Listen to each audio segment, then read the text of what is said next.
The Sony Spider-Man Universe was born in 2018 with an accidental hit, killed in 2022 by a fake catchphrase, and buried in 2024 under the weight of its own bad decisions. Today, we're diving into the strange rise and spectacular fall of a universe built without its main hero.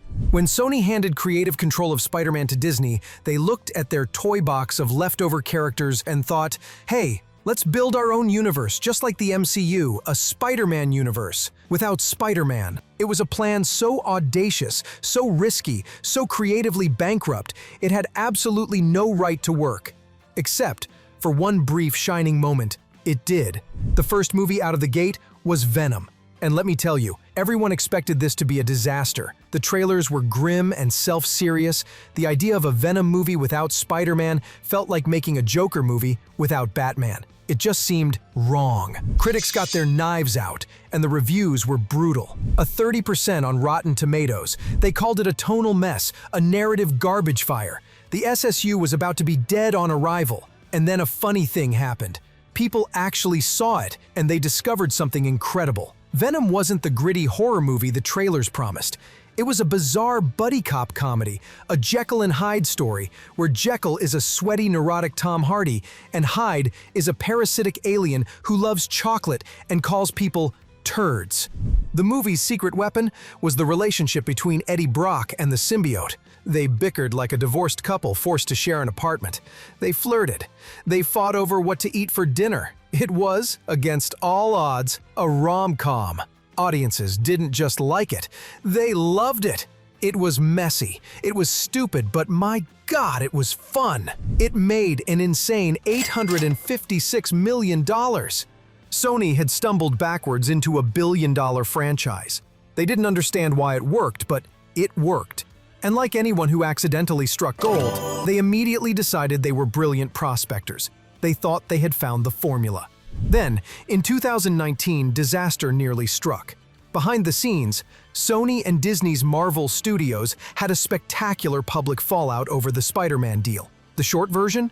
Disney wanted a bigger slice of the pie. Sony said no. Talks collapsed. And suddenly, Tom Holland's Spider-Man was officially out of the MCU.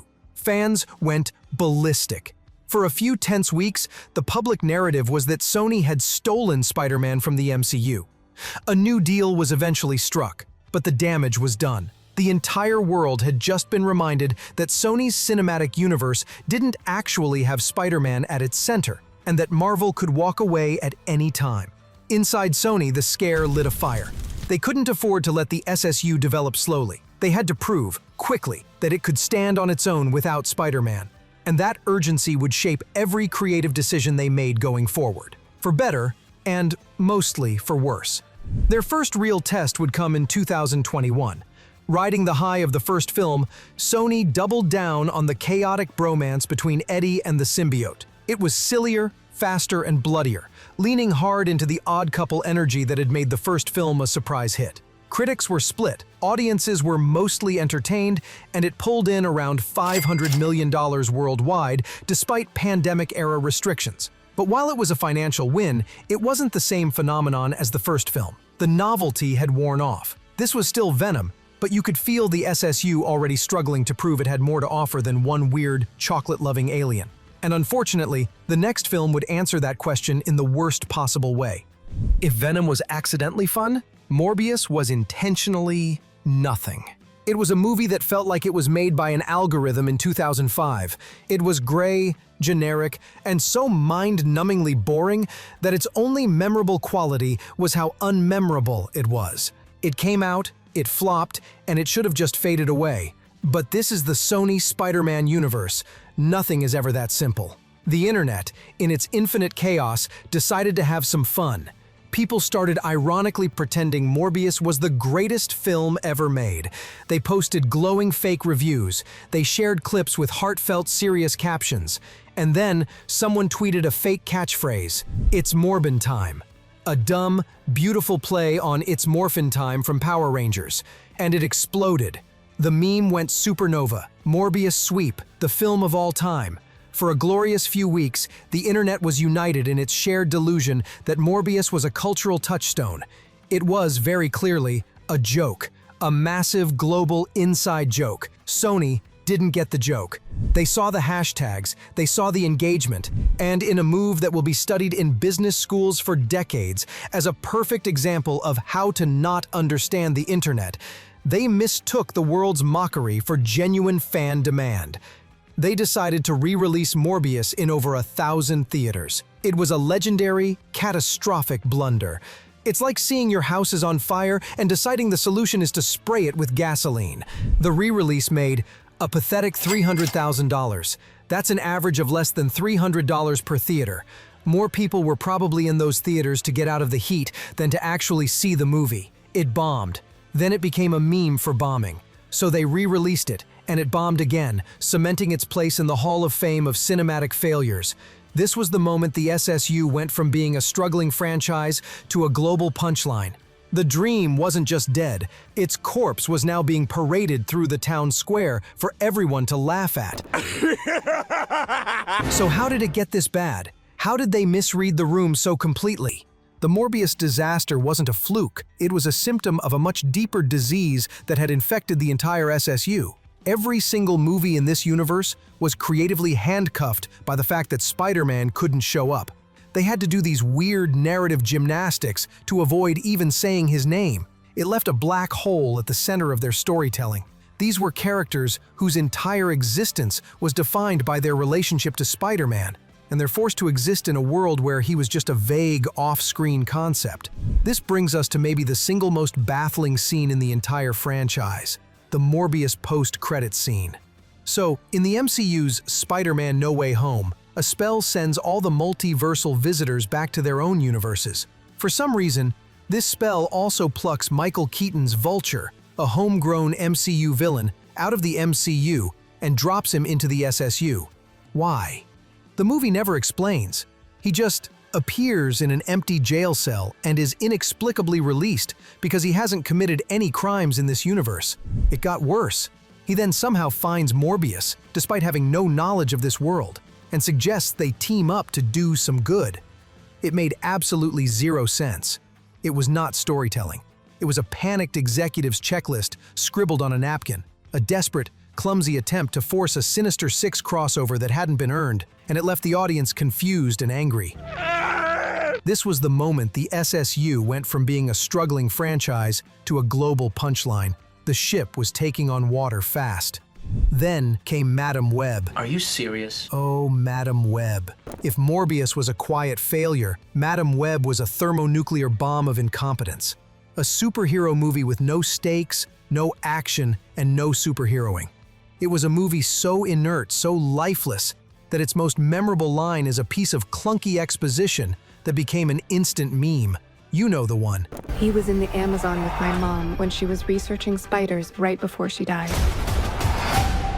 It wasn't just a bad movie, it felt like a parody of a bad movie. It lost a fortune and cemented the SSU's reputation as a toxic brand, the place where good IP goes to die. The SSU was sinking.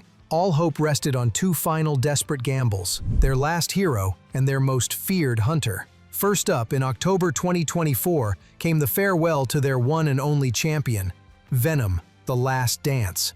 This movie had one job: don't screw up the only thing that works. And to its credit, it didn't. It was exactly what you'd expect. More bickering, more brain-eating, more of the chaotic bromance that audiences fell in love with. It was a respectable hit, pulling in around $600 million worldwide. A solid profit. But it wasn't a universe saver. It was a funeral. A fun, loud, crazy funeral for the franchise's only true star. It succeeded by ignoring the universe and just being a Venom movie. It was the bittersweet end of an era, and it proved one thing. People liked Venom. They didn't necessarily like the SSU. With their only bankable star retired, everything, and I mean everything, was riding on their next big swing. Their R-rated, ultra-violent prestige play. Their great white hope, Kraven the Hunter. Released in December 2024, this was supposed to be Sony's Logan, their Joker. A gritty, adult take that would prove the SSU could have artistic teeth. Instead, it was a disaster on every conceivable level. They promised a complex anti-hero. They gave us a bland, generic action hero who just happened to wear a furry vest. The R rating wasn't used for psychological depth, it was used for meaningless, weightless gore. The plot was paper thin, and the biggest crime of all? It completely misunderstood the character.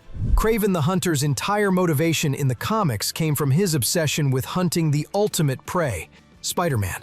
Without Spider-Man, he was just a guy who was really good at killing. The film had no core, no purpose. It was a violent, empty spectacle. Critics tore it to shreds. Audiences stayed away in droves. It failed to make back its marketing budget, becoming one of the biggest superhero bombs of the decade. But here is the final, maddening irony in this whole saga. While all of this was happening, Sony was making the best superhero movies on the planet. That's right.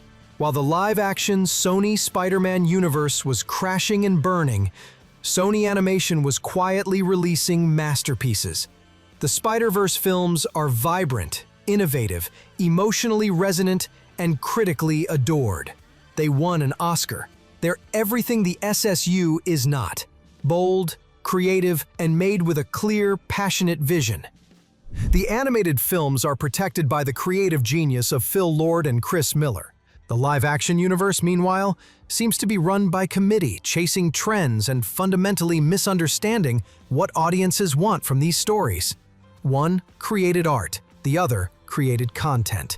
The Sony Spider-Man Universe, as an ambitious project to launch new, bankable franchises from Spider-Man's supporting cast, was a failure. An epic, fascinating, cautionary failure. They took a stable of incredible characters and squandered them. They chased the shadow of the MCU without understanding what made it work: patience, planning, and a deep love for the source material. They were so obsessed with building a universe that they forgot to make good movies. The story is over. The last stand has been lost. The web has collapsed. So now we can finally ask the question, not as speculation, but as a post-mortem. What was the single biggest mistake Sony made? Was it the misunderstanding of the Morbius meme? The creative black hole of Madam Web? The pointless brutality of Kraven? Or was it the original sin? The very idea that you could build a Spider-Man universe without Spider-Man? Let me know what you think in the comments. And if you enjoyed this video, please subscribe and hit that bell for more.